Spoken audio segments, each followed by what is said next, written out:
it would give water to Jordan, Right. and they really need that. It would strengthen. Well, we are working alongside the international organizations. This is something we've been doing since the beginning of the war in a joint war room, daily conversations with the different organizations, with the international community on how to improve aid distribution in Gaza. Obviously, IDF is in charge of facilitating the entrance, but also we do everything we can to make sure that we help the international organizations, we make the adjustments to help them distribute the aid. So we've put in place designated routes that are agreed and known to both sides.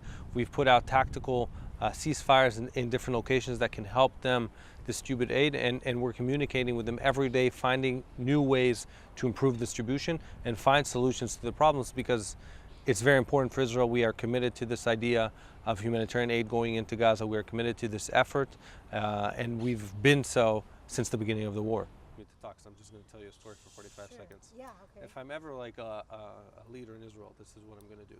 Israel's not putting a limitation on the amount of trucks going in. As fast as the UN can pick them up, we'll bring them in.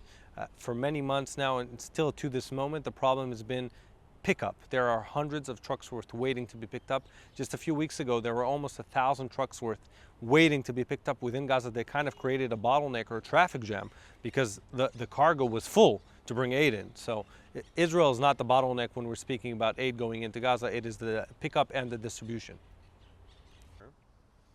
The main problem is you get drinking water, but then you get access of... The IDF does not decide on what goes in or not. The IDF facilitates the entry. Okay. I can tell you that there's a lot of efforts right now happening by Kogat. Just recently, they fixed the water line and the electricity going to the desalination site in southern Gaza. So there's a lot of work regarding water in Gaza. There's a lot of efforts happening. Kogat is leading that effort.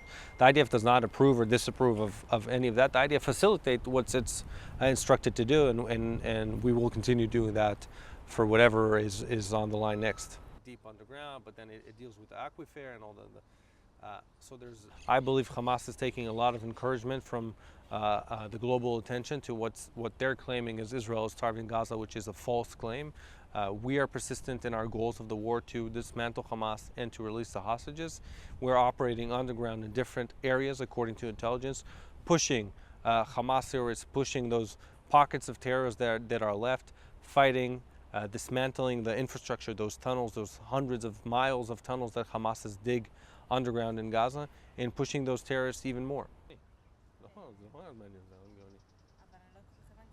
I think it's a reminder for the world on who we are fighting and the horrible conditions which they're holding our hostages. You know, my stomach flipped around when I saw the image of the terrorists with a thick hand reaching out to Aviatar David with images that I thought I would never see again in history of Jews looking like that.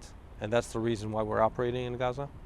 And as I said before, this war could have ended today if Hamas puts down their weapons and release those civilians that they are starving to death. בתוך המי ים יוצא, אתה עושה הפרדה, אתה מוציא מים סופר מלוחים ומים